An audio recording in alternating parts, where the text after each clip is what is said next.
सातपूर येथील श्रमिक नगर भागात शनिवारी रात्री उशिरा घडलेल्या एका धक्कादायक घटनेने संपूर्ण परिसर हादरला आहे।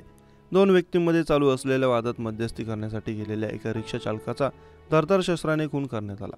प्रकाश सूर्यवंशी या समृद्ध व्यक्तीचे नाव असून प्रकाश सूर्यवंशी हे रिक्षा चालक आहेत। श्रमिक नगर परिसरात दोन युवकांमध्ये जोरदार वाद चालू असल्याचे पाहून त्यांनी हस्तक्षेप करत भांडण सोडवण्याचा प्रयत्न केला। मात्र वादात सामील असलेल्या टोळक्याने सूर्यवंशी यांच्यावर अचानक धारदार शस्त्राने हल्ला चढवला। या हल्ल्यात त्यांच्या पाठीवर आणि किडनीजवळ गंभीर जखमा झाल्या। जखमी अवस्थेत त्यांना तातडीने जिल्हा शासकीय रुग्णालयात दाखल करण्यात आले, मात्र उपचारादरम्यान त्यांनी प्राण सोडले। या घटनेने परिसरात मोठा तणाव निर्माण झाला असून नागरिकांमध्ये भीतीचे वातावरण आहे। प्रकाश सूर्यवंशी हे जेवल्यानंतर शतपावलीसाठी घराबाहेर गेले असता त्यांच्या इमारतीत राहणारे गणेश पाटील यांच्यासह ते गप्पा मारत थांबले होते।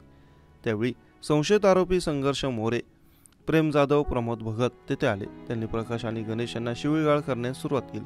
प्रकाश यांना संशयितांनी मारहाण करण्यास सुरुवात केली। मारहाणीत प्रकाश सूर्यवंशी गंभीर जखमी झाले। घटनेची माहिती मिळताच सातपूर पोलीस ठाण्याचे अधिकारी घटनास्थळी दाखल झाले।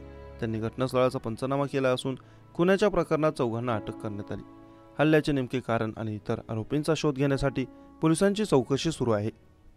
चौघा आरोपींना अटक केले आहे, त्यांच्यावर गुन्हे दाखल केले आहेत। घटनेचा योग्य तपास सुरू आहे, असे नाशिक सातपूर पोलिसांनी सांगितले।